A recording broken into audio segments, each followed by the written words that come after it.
Hello, adventures. It's your man Zero here, your favorite hero. Hopefully, you guys are doing well out there. In this one, we're in Etheria Restart, and I want to go over the quality of life features that are in this game because they are phenomenal. These are features that I've been wanting in other games for their entire longevity, for their entire life cycle before their end of service. So let's hop in here and actually go over these because they may actually give you the confidence of going into this game and actually trying it out.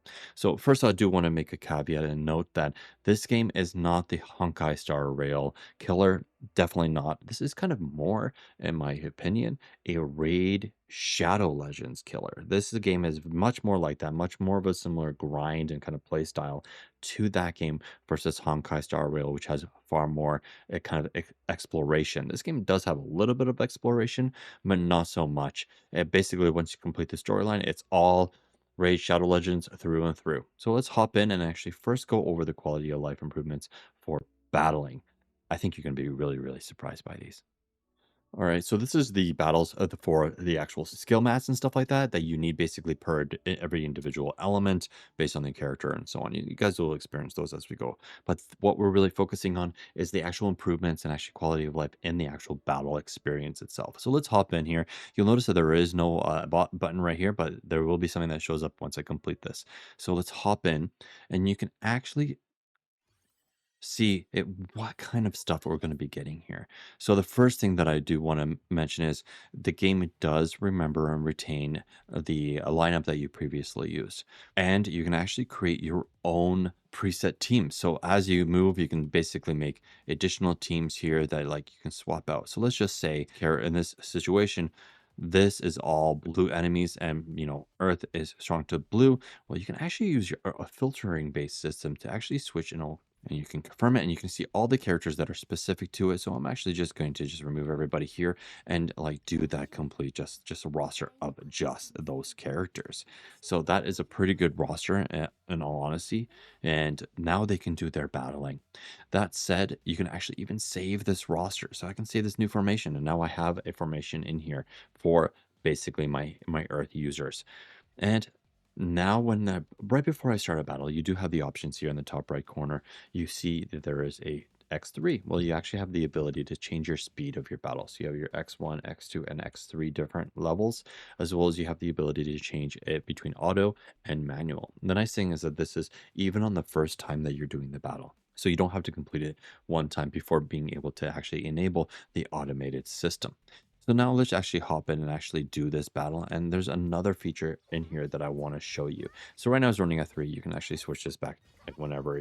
So if you guys don't want to, you want to slow it down a little bit so you can actually experience the gameplay a little more, you can go to the 1x, as well as if you hit buffs. This game, there is a lot of buffing and debuffing. So there's a lot of debuffs that you get on your character as well as you do debuffs on the enemy. So in this particular case, you can actually have this little buff icon here that you can go into and actually see all of the buffs and debuffs that are applied to you as well as on your enemy. And you can actually see when their actual abilities are going to be utilized and how many turns they have to go through before it resets and they can use that skill again. So that's going to be super, super helpful. And like the battles that are a little bit more based on like logic and planning, because you're going to be, of course, having to use specific abilities, maybe when there's like the enemy has like 4 turns before they can use it again. So this is going to be super important. And yeah, so this is just like a general battle. This game looks phenomenal. I am really, really enjoying it. This is one that I actually didn't initially plan on covering, but after being in the beta here, I have had such a great time that I will be playing this going forward and I will be covering it. That said, there's a lot of guides out there to actually show you exactly like who you should be going for and that kind of stuff. You can see my team here is actually getting their butt kicked because there are 2 characters in here that were really weak that I don't really use in my main teams, but that's okay. I'm still going to be able to clear it because 2 of those characters that I have here are very, very powerful. All right, guys, so the battle is done. You can see that you do gain experience for the characters that you actually brought into the battle. So you can do your like leveling of weaker characters right by actually just battling through them instead of using like your mats and stuff like that. That said, now that the battle has already been completed, there is a new option that's going to show up here in your battle screen, which is going to be your continuous battle option. So what this actually allows you to do is actually select the amount of consecutive battles that are going to be happening. So here I'm going to choose 8 rounds that I wanted to go through. So I can hit start. You can see how much stamina and that kind of stuff that it costs. That said, now that we're in here, I'm actually going to change some things around. I'm actually just going to go to my regular kind of team lineup here just because, well, I don't want to die, right? But in the top right corner, you have these quality of life features that are actually super powerful. You have formation lock, so that means the formation stays the same. You have the battle failed, stopping continuous battle, meaning that if your team gets wiped, the continuous battle ends so that way you don't get wiped, and just like waste all your stamina. And now this one is actually, I think, is massive. When you actually do auto attack order settings, so this actually allows you to identify who of the enemies you want your characters to attack first, and you can actually specify which wave and who to attack in which wave individually. So you can set who you want to attack on wave one and who you want to attack in terms of order on wave two. They're not going to conflict. They're going to retain. It's going to remember who you wanted to focus on. So in those really more kind of complicated battles where let's just say there's an enemy with like multiple limbs and you want to take a, like the right limb before the left limb, well, you can actually do that. Very powerful. And now the cool thing is once this is all started, you actually have the ability to minimize the battle, meaning that you can actually continue playing your game in all the other areas. You can even go out of this and actually go to different daily challenges. So this one you can see it. This is under GPU outpost. But let's just say I want to do the experience gain as well. You could actually like keep pushing that content and you're not going to be able to do like another continuous battle, but you are going to be able to like do another battle with the party that you have and so they don't go into like a use state and you can keep going. And so you can like set your teams up to be gaining experience and then go push story content or super powerful. I'm not going to continue here. I'm not going to do this one, but I just wanted to show you guys that you can enter that battle.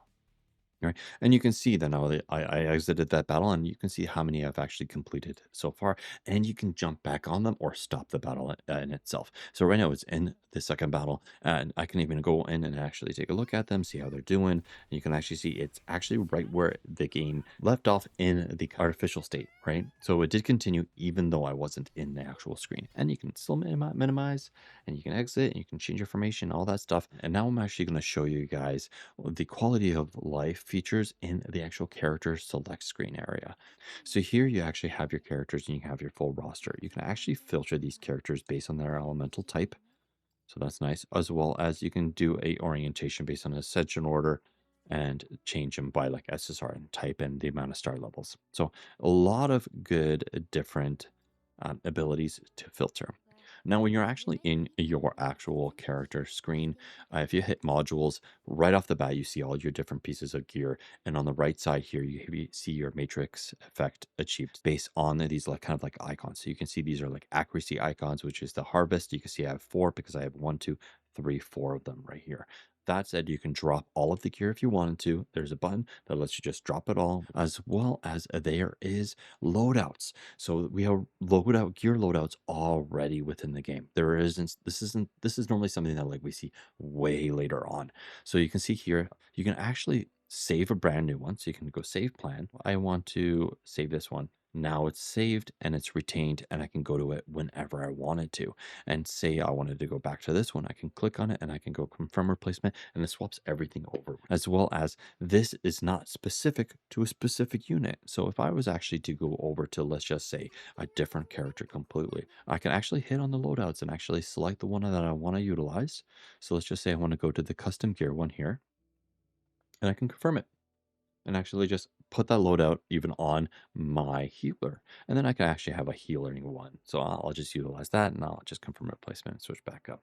But you can actually see exactly how useful that will be because as you go through the game, you are going to be getting brand new characters and there are going to be like different elemental types and you are going to be getting different roles within those elemental types. And so being able to switch their loadouts very quickly is going to make our lives so much easier. What a great quality of life.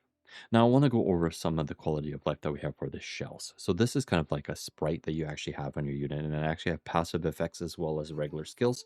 So it's kind of cool because it's kind of like an additional ability that you can assign to a character. And every single one of these shells, there's a lot of different variants, and they all have different passives and they all have different skills.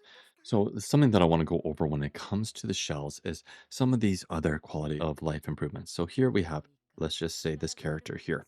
This is Tamado Doji. And as you can see, they have quite a bit of onslaught and they have harvest. They have like two of the kind of sets. Well, like, let's just say I just got this shell.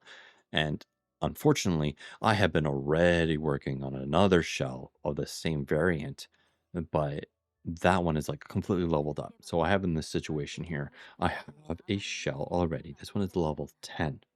And I am actually going to sacrifice this one and move all of the progress that has been on this one and move it over to the new one. So I'm going to hit imprint. The imprinting shell will be consumed. Please confirm to carry on. So this one right here, right, is going to this one. Boom. So as you progress and you get better shells with better substats and skills and abilities, you can actually salvage a lot of your labor and move everything over.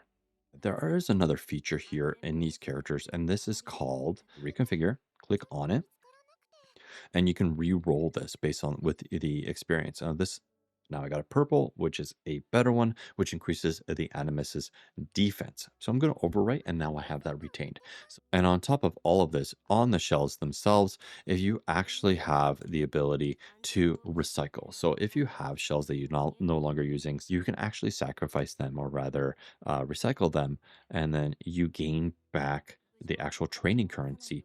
And the same thing goes with the modules as well. There you do have the ability of like selecting a module, recycling, and recycling like all of your like older gear, right? So let's just say all these I'm not using them and I can recycle them. I'm going to select all and I get back coins.